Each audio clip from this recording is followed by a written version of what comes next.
მოგესალმებით, ძვირფასო დებო, ძმებო.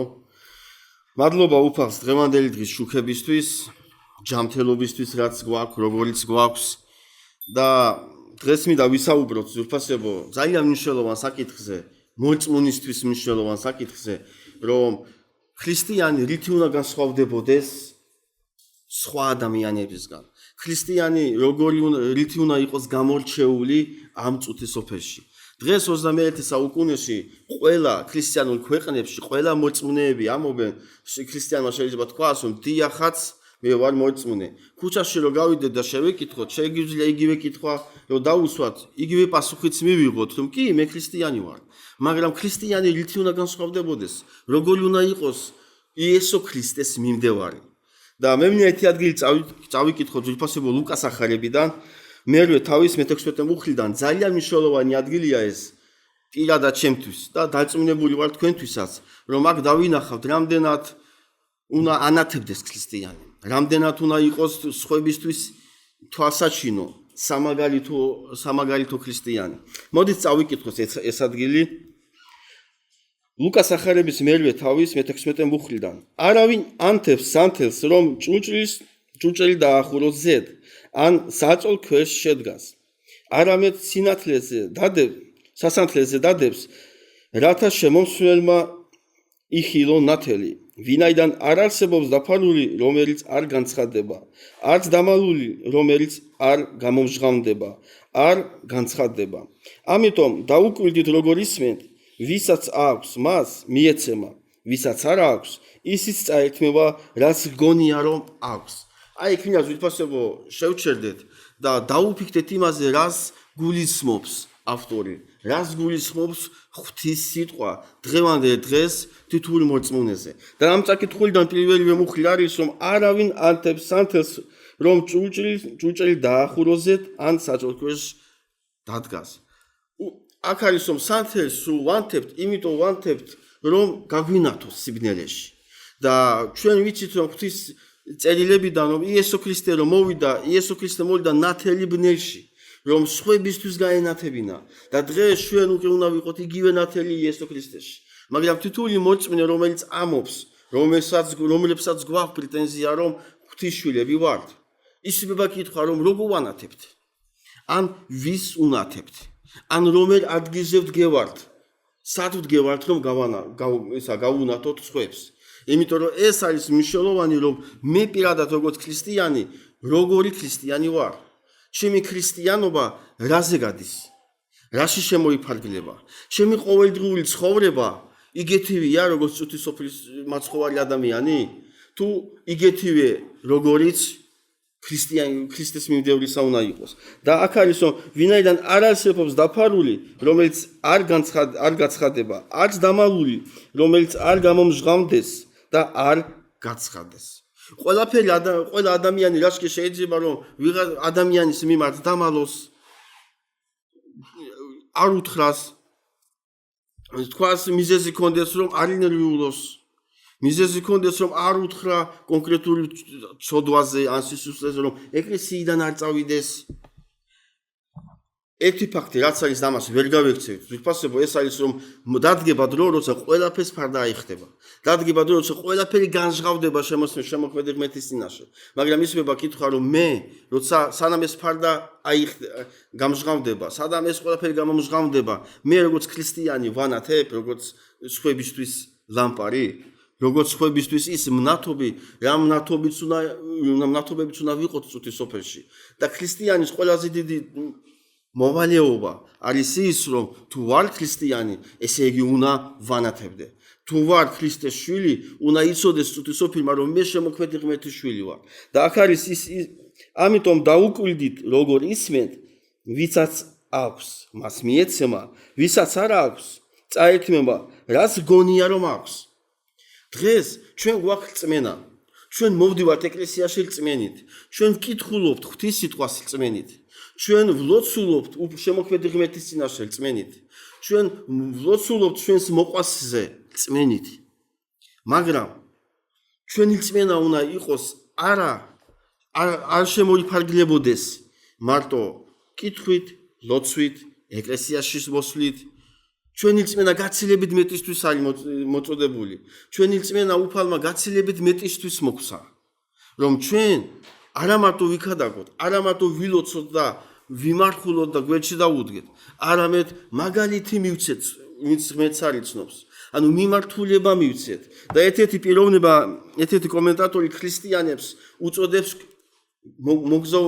გზის კომპასს.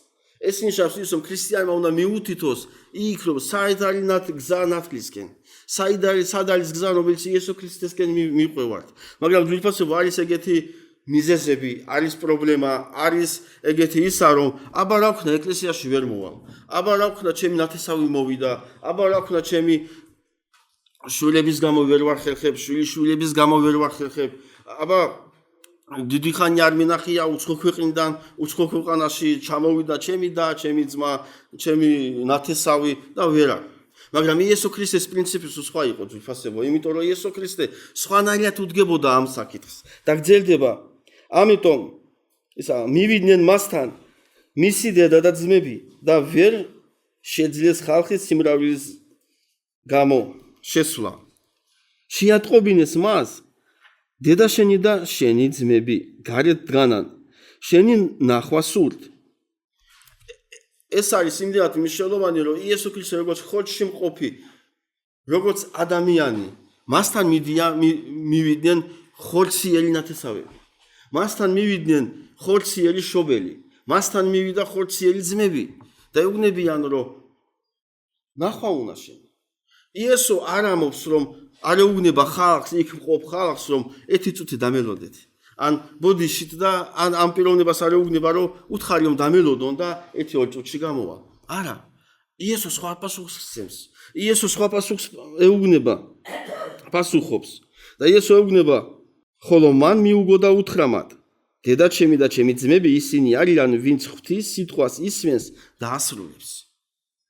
უფალმა ეს მარტო იმ პიროვნებას და იქ მყოფ ხალხისთვის კი არ უთხრა, რომ იესო რაც თქვა, რომ ჩემი ძმები და დედა ჩემი არიან ის, ვინც აქ არიან. არამედ ეს არის მაგალითი ჩვენთვის, რომ ღვთის სიტყვა იყოს მაღლა ყველაფერზე. ეს არის მაგალითი იმისა, რომ ჩვენ და ჩემიც და თითოეული ჩვენგანის, ვინც კი ამოსულ ქრისტიანი ვართ, თუ ჩვენ გვაქვს რწმენა, თუ ჩვენ ვანათებთ როგორც ლამპარი, ჩვენ უნდა ვახსოვდეს ისიც, რომ ყველაფერზე მაღლა უნდა შემოქმედებით ღმერთი დავახენოთ. იმიტომ რომ ამის იქით არ არის არც გამოსავალი და არ ჭეშმარიტების შეცნობა. იმიტომ რომ დღეს მოწმეების უმეტესობა 21 საუკუნეში ეკლესიებში შეიძლება მოწმეები ეკლესიებს აცდენდნენ იმის გამო, რომ ვიღაც ნათესავი ჩამოუვიდა. ვიღაც ნათესავმა რაღაცა ვერ არის კარგად, ჯანმრთელობითი პრობლემაა. კი, არის გამონაკლისი. კი, არის რაღაცა გამოუვალი მომენტები, მაგრამ ჩვენი გული როგორია? ჩვენი რწმენა იესო ქრისტეს მიმართ როგორია? იმიტომ რომ დღეს ადვილად შეიძლება მოწმენემ ეკლესია გააცდინოს. დღეს ადვილად შეიძლება ადამიანმა უარი თქვას იმ მოწოდებაზე, რა მოწოდებაზეც დღეს შემოქმედი ღმერთი თითოეულ ჩვენგანს გვეუბნება. და აქ არის, რომ ამით არ თავდება ის, რომ მოწმენე ქრისტიანი, რომელიც ქრისტეს შვილი გახდა, რომელიც ქრისტემ გადასცა ეს ლამპარი, რომ ანათებდეს თითოეული ჩვენგანი, რომელიც ჩვენ გვაძლევს ამ ლამპრის დამუხტების საშუალება, ეს არის ეკლესია. ეს არის ის შესაძლებელი, რომელიც იესო ქრისტემ დატოვა 2000 წლის წინ. მოწმეების სახით, მოციქულების სახით, თითოეული ჩვენგანის სახით დღევანდელ დღეს. მაგრამ დღეს ეკლესია, მოწმეები, ქრისტეს კრებული, ქრისტეს წარმომადგენელი ამ წუთისოფერში როგორია? ხშირად შეგვიძლია მოვისმინოთ წაკითხულიდან, წმინდა წერილებიდან, მოციქულთა საქმეების წიგნიდან, რომ აი როგორი დიდი ქრისტიანები იყვნენ, როგორი ცოცხალი რწმენა ჰქონდათ, როგორი ცოცხალი ურთიერთობა ჰქონდათ, რა სამაგალითო სიყვარული ჰქონდათ ერთმანეთში. რა მოხდა? რა მოხდა, რომ დღევანდელ დღეს 21 საუკუნეში პრინციპი აღარ არის ეგეთი დამოკიდებულება? ცოდვა მიმრავლა? ცოდვა იგივეა. ციფრები შეიცვალა. უახლოვდება წუთისოფელი დასასრულს. მაგრამ ქრისტეს ეკლესიის რაოდენობა იკლებს. და რატო იკლებს? მოდით გავაგრძელოთ და წავიკითხოთ მოხდა ისე, რომ ერთი დღეს იგი ჩაჯდა ნავში თავის მოწაფეებთან ერთად და უთხრა, გადავიდეთ ტბის გაღმა და გაცურეს. როცა გაცურეს, მას ჩაეძინა და ტბაზე ქარიშხალი ამოვარდა. ნავი წყლით ივსებოდა და საფრთხეში იყვნენ. მივიდნენ, გააღვიძეს და უთხრეს, მოძღვარო, ვიღუპებით და მან გაგვიძებულმა შეიწყა ქარი და წყლის ღელვა და ჩამოვარდა მყუდროება. ისება კითხვა ამ ყველაფრის შემდეგ, როცა იესო ესაუბრებოდა იქ მყოფ ხალხს, როცა მასთან მივიდნენ ძმები და დედამისი, ის ამ მტკიცებს ეუბნება სიტყვით, რომ ჩემი ძმები და ჩემი შობელი არის აქ.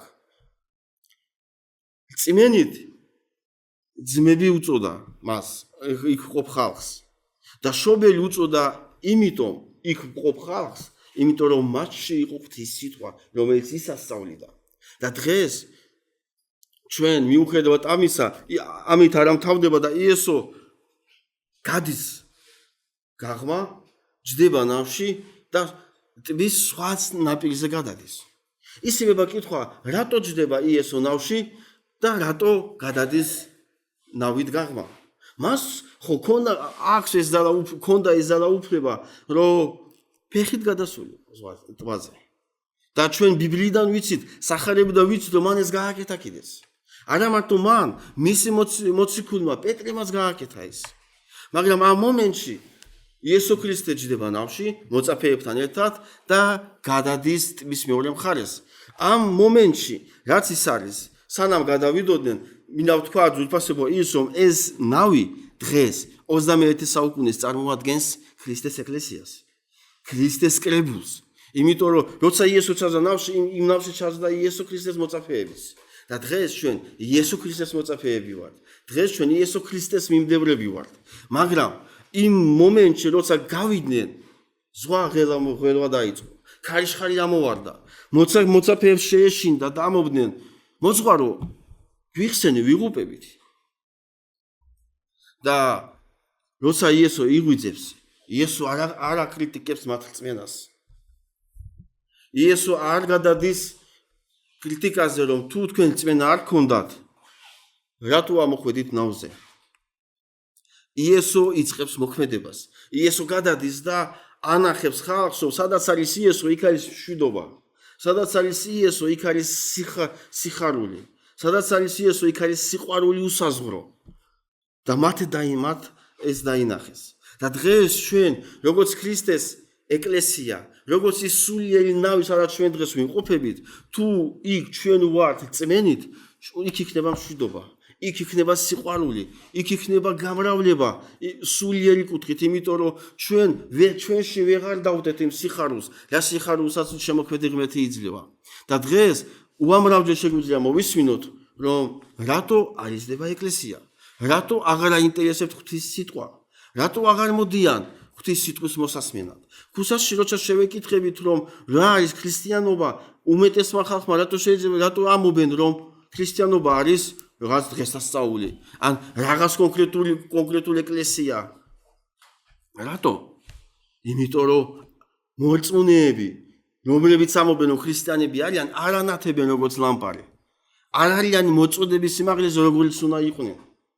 და დღეს ეს საკითხი არის სასიცოცხლოდ, სულიერად სასიცოცხლოდ მნიშვნელოვანი, რომ მე, როგორც ქრისტიანი, როგორც ქრისტეს ნავში მყოფი მორწმუნე, როგორ ვანათებ?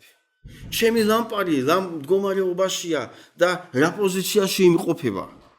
იმიტომ რომ დღეს ჩვენ აქ, ეხლა, დღევანდელ დღეს, ამ წუთებში ვიმყოფებით უფლის ნავში. და აქ არის სიმშვიდე. აქ არის სიწყნარე. იმიტომ რომ აქ უფლისულია. მაგრამ როცა გავალთ გარეთ, როცა ამ ნავიდან გადავალთ, რომ სხვებს მოუხმოთ, სხვებს მიუტანოთ ის სიხარული ჩვენ მივიღეთ, მაშინ იწყება ზღვის ღელვა, მაშინ იწყება ქარიშხალი, მაშინ იწყება ის დაბგოლებები, მაშინ შემოდის შიში, რა შიშიც ჰქონდა მოწაფეებს იმ ნავში მყოფთ, რომ დაიღუპებოდნენ. და დღეს ამ მოწმუნეებში შეიძლება იყოს შიში, მე რომ ვაუწყო უფალი იესო ქრისტე, ჩემზე რა სიტყვია? მე რომ ვაუწყობ იესო ქრისტეს შეიძლება მე გამრიყონ. მე რომ უთხრა იესო ქრისტეს სიყვარულის შესახებ შეიძლება შემიზიზღონ. და ეს არის დაბგოლება იმისა რომ ვანათებდეთ ისე როგორც ლამპარი. მაგრამ იესომ ჩვენ ხო აგვანთო. იესო ჩვენ ხო ის მოგსა ის ცეცხლი წვენის სახით, სულიწმინდის სახით, რომელიც დღეს უნდა იყოს ანთებული ჩვენს გულებში. ეგეთი წიგნი არის, ვიფასებო, ანთებული გულები. ქრისტიანული წიგნია, ძალიან ძლიერი წიგნია. ბევრჯერ წამიკითხავს და ყოველთვის მიხარია, როცა ამ წიგნს ვშლი და ვკითხულობ, იმიტომ რომ იქ არის წმენის მაგალითები, იქ არის რომ რეებს ამარცხებდნენ მოწმუნეები იესო ქრისტეს გულისთვის. და დღეს ჩვენ ქრისტიანები 21 საუკუნეში რას ვამარცხებთ? როგორ ვამარცხებთ? როგორ ვიბძვით წუთის სოფელში? იმიტომ რომ ამის იქით სხვა საზრუნავი გვაქვს. მაგრამ აქ არის მნიშვნელოვანი, როცა იესომ მოახდინა იმ მომენტში დიდი სასწაული, როცა ნავში და ნავის გარშემო მყოფ სიტუაციაში იმასაკნა უდიდესი სიმშვიდე. და ის არის რომ როცა მიცურავდნენ მას ჩაეძინა. რატო ჩაეძინა იესოს? იმიტომ რომ ის ხორცში იყო. დღეს მოწმუნეებს შეიძლება სულიერად ჩაგვეძინოს. მაგრამ ეს ძილი ძვირფასება არ უნდა გახდეს საბაბი იმისა, რომ დავივიწყოთ, რომ ამ ნავში ჩვენთან ერთად არის შემოქმედი ღმერთი. რომ ამ ნავში, სადაც არის იესო, იქ ვერავინ ვერ გააკეთებს სიბოროტეს. როცა მივიდნენ, გააღვიძეს და უთხრეს, მოძღვარო ვიღუპებით და მან გაღვიძებულმა შეისხა ქარი და წყალის ღელვა და დაცხნენ და ჩამოვარდა მკვდროება. და ამ სიმშვიდის შემდეგ იესო მიმართავს უკვე მოწმუნეებს. და დღეს მოგმართავს უკვე ჩვენ.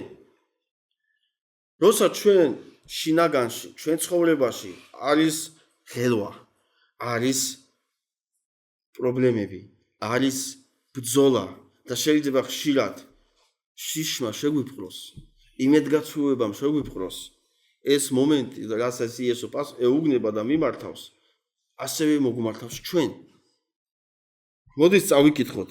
უთხრა მათ, სად არის თქვენი რწმენა? ერთი მუქნია. სად არის თქვენი რწმენა? როცა მე იმედგაცრუებული ვარ, როცა მე დაცემული ვარ, როცა ჩემში შიშია, როცა ჩემში იმედგაცრუება ვიღაცა მოყვას ის მიმართ.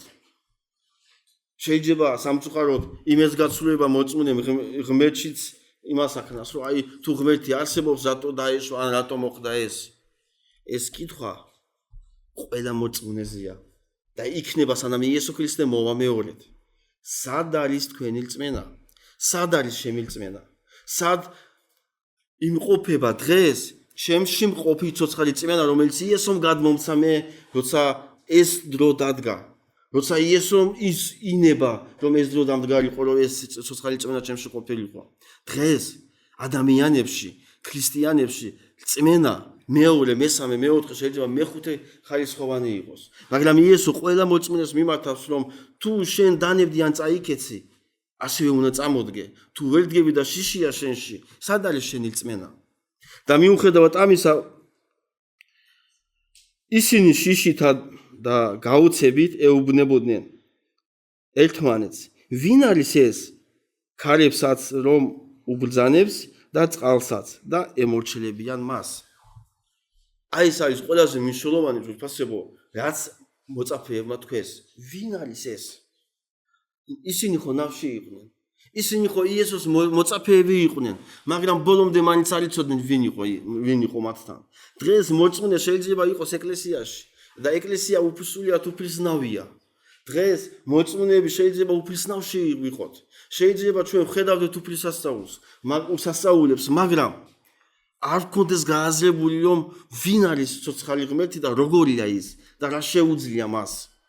როგორ შეუძლია მან გამოგვიყვანოს ჩვენ დაცემიდან, საფრთხისგან, სიკვდილისგან დაგვიცვას, იმიტომ რომ ჩვენ მისი წარმომადგენლები ვართ და იყო ბევრი მომენტი სახარებაში, ახალ აღთქმაში, მოციქულთა საქმეებში, რომ უფრო კარგად არის აღწერილი, როცა მოწაფეები მიდიოდნენ იესო ქრისტეს გულისთვის სახარების გასავრცელებლად, მაგრამ მათთან იყო ხვდებოდნენ სულიერ შტომში, ხვდებოდნენ დევნაში. ისინი იყვნენ უარყოფილნი, ისინი საპყრობილეში ისხდნენ იესო ქრისტეს გულისთვის. მაგრამ მათში არ ყოფილა შიში. ისინი იქაც ამოწმებდნენ. საპყრობილეში ამოწმებდნენ ქრისტეს შესახებ. აი ეს არის ის წმენა, რა წმენაზეც იესო ეუბნება მათ და გვეუბნება დღეს ჩვენ, რომ სად არის თქვენი წმენა? სად არის ჩემი წმენა? შეიძლება ჩვენ როცა მოვდივართ ეკლესიაში, წმენით მოვდივართ. როცა გავდივართ ეკლესიიდან, წმენით გავდივართ. მაგრამ როცა კვირის გარდა გვითენდება თითოეული დღე, რომელიც უფალმა ინება ჩვენს მიმართ, რომელმაც უფალმა გეგმა მოგცა ყოველდღიურად. ყოველდღიური წმენა ჩემი როგორია? ყოველდღიური ურთიერთობა ჩემი ღმერთის ღმერთის მიმართ როგორია? ჩემი ურთიერთობა ღმერთთან და ჩემი წმენა კვირაში ერთი დღით შემოიფარგლება? კვირაში ან ორი დღით შემოიფარგლება? ჩემი ლამპარი როგორია? ქრისტიანი ღვთისმოფელი ჩვენ როგორ გვცნობს როგორც ქრისტიანებს? როგორ ხვდება რომ ქრისტეს შვილები ვართ? ბიბლიით ხელში და თითის გაშველით რომ შენ ცოდვილი ხარ და შენ ცუდი ხარ, თუ არ იწმონებ დაიღუპები? არა. მოციქული იაკობი წერილში წერია, წმენა საქმის გარეშე მკვდარია. და დღეს თუ ჩვენ გვაქვს წმენა, თუ ვანათებთ როგორ ლამპარი, ამას უნდა ხედავს ეს ხალხი საქმითი. დღეს ქრისტიანის საქმე მოწმუნეების ეკლესიის საქმიანობა როგორია? ეკლესიის ფუნქცია ქრისტეს სახარების გავრცელება როგორია? 21 საუკუნის ეკლესიები როგორ იღებენ მონაწილეობას იმაში, რომ ეკლესიამ დაანახოს ღვთისმოფელს, რომ როგორია ღვთის სიყვარული, როგორია ცოცხალი ღმერთთან ურთიერთობა. და ხშირად სამწუხაროდ ზურფასებო ღვთისმოფელის ანახვაზე კი არა. მოწმუნეები შეიძლება ერთმანეთში ვერ ხედავდეთ ამას. და მე მინდა გისურვოთ, რომ ჩვენ გვახსოვდეს, რომ სად ვიმყოფებით. არა ეხლა მარტო რომ ეკლესიაში ვართ, როცა მოწმუნეები გავხდით. ჩვენ ავედით უფლის ნავში. უფალმა ჩვენ გამოგვიწოდა ხელი, როცა ვიყავით ზღვაში და ვიხრჩობოდით ცოდვებში. უფალმა ჩვენ გამოგვიწოდა ხელი და გვეუბნება რომ ამოდინავზე. ამოგვიყვანა. შეიძლება ჩვენ ცოდვებისგან განთავისუფლდით და ამოვისუნთქეთ და სული მოვითქვით. ესეთ გამონათქვამიც არის. მაგრამ ეს არ არის საკმარისი. ქრისტიანობა ამით არ თავდება. ქრისტიანობა ამით იწყება. როცა ჩვენ ავდივართ უფლის ნავში, ქრისტიანობა იწყება მერე, რომ ამ ნავიდან ჩვენ რა წმენით გადავდივართ. ეკლესიიდან ჩვენ როგორი წმენი და როგორი დატვირთულები გავდივართ სულიერად, რომ სხვებისთვის გავანათოთ, რომ სხვებისთვმა დაინახონ, რომ ის როგორი მაგარი ქრისტიანია. განა იმიტომ, რომ შეძლებულია, არა. იმიტომ, რომ პატიოსანია, იმიტომ, რომ ერთგულია თავისი ღმერთის მიმართ, იმიტომ, რომ თავისი ღმერთის კანონებს არ გადავა. და ხალხი დაინტერესდება. და ერთი მომენტი მინდა გავიხსენო ზურფასებო, ერთ-ერთ სოფელში რაღაც ერთ-ერთ ახალგაზრდასთან მქონდა საუბარი, შუახნის პიროვნება იყო და როცა ღმერთზე დავიწყეთ ლაპარაკი, ეგეთი პასუხი იმას მიქნა, რომ ისე შენ ძალიან კაი პიროვნება ხარო. აი მოსმენა შეგიძლიაო, რომ გველში ამოუდგეო, მაგრამ ერთი ნაკლი გაქვს. მეოთხე რა ნაკლი? აი შენ იმ ეკლესიაში დადიხარ. აი პირდაპირ გაგებით რო თქვა, მან მითხრა, რომ აი შენ იმ ნავში ხარ. მაგრამ იმ ნავში შემოქმედი ღმერთია. და მე მინდა ძვირფასობა გვახსოვდეს ის, ბოლოს მინდა ვთქვა, რომ არასოდეს არ დაგვავიწყდეს, რომ სად მოგვიწოდა ღმერთმა. სად მოგვიწოდა იმისთვის, რომ ვანათებდეთ როგორც ლამპარი.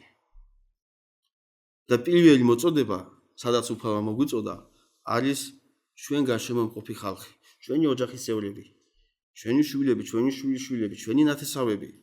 მე პირადად ჩემზე ვიტყვი, მე თუ არ გავანათებ როგორც ლამპარი ჩემს ოჯახში, ჩემს ანათესაოში, მე როგორ გავანათებ გარეთ, ვისაც არ ვიცნობ.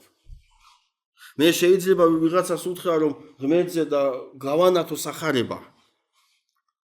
მაგრამ მე თუ არ ვანათებ ჩემ სანათესაურში და ჩემს ნათესავებში ის მეტყვის რომ ის კი ამას ამობს, მაგრამ სულ სხვანაირადაც ცხოვრობს.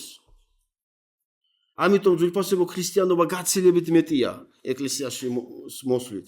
ქრისტიანობა გაცილებით მეტია იმაზე, როგორ თუ ვკითხულობთ ბიბლიას. რასაც ვკითხულობთ, უნდა ვიყენებდეთ. რასაც ვისმენთ, უნდა ვაკეთებდეთ. და გისურვებთ, რომ ჩვენი მოსმენა იყოს ღვთის სიტყვისგან. ჩვენი მორჩილება იყოს შემოქმედი ღმერთის მიმართ და არა რომელიღაც ადამიანის მიმართ. იმიტომ რომ ეს ამით იბძვის ღვთისმსოფელი, რომ ვიღაცაში ვიღაცის მიმართ სიმპათია იმას აქნას, ვიღაცის მიმართ დიდი პატივი დათესოს, ვიღაცის მიმართ აი რა თუნდაც ეკლესიაში რა კარგი მქადაგებელია, ის კი არის კაი ქადაგებელი. უფალმა მოილჩია, უფალმა ინება რომ იმ პიროვნების მეშვეობით გავცელდეს ღვთის სიტყვა. აბა ის პიროვნება ნავიდან გადავიდეს და ქრისტეზე უარი თქვას. იგივე ისე ისაუბრებს, როგორც საუბრობდა? არა, იმიტომ რომ სულიწმინდა დატოვებს მას. და გისურვებთ, რომ არასოდეს, სანამ ამ ღვთისმსოფელში ვიმყოფებით, არასოდეს არ დაგხვდოს ესა სულიწმინდა და არასოდეს არ გადავიდეთ ნავიდან იესო ქრისტეს გარეშე. იმიტომ რომ ჩავიძილებით. ისევე როგორც პეტრემ დაიწყო ჩაძირვა. რატო? ბზერა მოარიდა იესო ქრისტეს. შეხედა იმ ტალღებს, რომელმაც შიში დათესა მასში და დაიწყო ჩაძირვა. და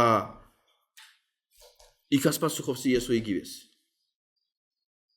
პეტრეს ეუბნება, მოწმუნეებს ეუბნება, რამ შეგაშინათ მცირედ მოწმუნე. და გისურვებთ, რომ ჩვენს გულებში იყოს ცოცხალიწმენა და ჩვენი გულები იყოს ანთებული იესო ქრისტეს ცოცხალიწმენით. უფალმა დაგლოცოს, გვაქურთხოს და გვიმრავლოს ერთმანეთზე ზრუნვა. და ერთ-ერთი ის არის ამით მოვჩები, ვიტყვი და მოვჩები, რომ ერთ-ერთი პიროვნება ქადაგებელი ამობს, რომ როცა ვიღაცა არის ცუდად ან პრობლემაშია, მე ვძლიერდები სულიერად. ერთი შეხედვით რომ შევხედოთ, შეიძლება ვთქვათ, როგორც სხვის სიტყვილი სიამოვნებს, ან სხვისი უბედურება ახარებს. არა. და ამ პიროვნებამ თქვა, როცა ვიღაცა პრობლემაშია, როცა ეკლესიის წევრი განსაცდელშია, როცა ის დაცემულია, მე შედივარ ოთახში, მუხს მოვიდრე ღმერთის წინაშე და საათობით ვსაუბრობ ღმერთს, ვევედრები იმ პიროვნების გამოჯამთელებაზე, პრობლემებიდან გამოსვლაზე, სულიად გაძლიერებაზე, მსახურებაში, პატიოსნად მსახურებაში. რატო? იმიტომ რომ იმ პიროვნებას გული შეტკივა იმ მოყვაზე, რომელიც ღმერთს უყვარს, რომლის გამოსაც იესო ჯვარზე ავიდა. და მე მინდა გისურვოთ, რომ ეგეთი ზლუნით ვიზლუნოთ ერთმანეთზე, ეგეთი ლოცვით ვილოცოთ ერთმანეთზე, ეგეთი გვერდში დგომით ამოუდგეთ ერთმანეთს. ხშირად საკმარისია სიტყვიერი გამხნევება. ხშირად საკმარისია რომ უთხრათ ჩვენ დას ან ძმას, დაუძმაო, მე შენზე ვილოცები. მე შენ არ შემიძლია დაგიდგე, ვერ დაგიდგები ფინანსურად, იმიტომ რომ არ შემიძლია, არ აქვს ამის საშუალება, მაგრამ მე შენზე ვილოცებ, მე შენზე ვიმარხულებ. და ეს გაცილებით მეტი გვერდში დგომაა ზოგისთვის, ვიდრე ფინანსური გვერდში დგომა. ასე რომ გისურვებთ, რომ ჩვენი წმენა იყოს არა მარტო კვირაში ერთი დღით შემოფარგლული და ჩვენი ლამპარი არ იყოს ანთებული მარტო კვირაში ერთი დღით. არამედ ანათებდეს ჩვენი გულები იყოს ანთებული იესო ქრისტეს ცოცხალი წმენით. უფალმა ამისთვის მოგცეს ძალა, წმენა, სიყვარული და რაც მნიშვნელოვანია, ერთგულება მის მიმართ, ერთგულება მისი ეკლესიის მიმართ, იმიტომ რომ ეს დღეს ჩვენ გვჭირდება სულიერი სიცოცხლისთვის. უფალმა დაგლოცოს და გვაქურთხოს. ამინ.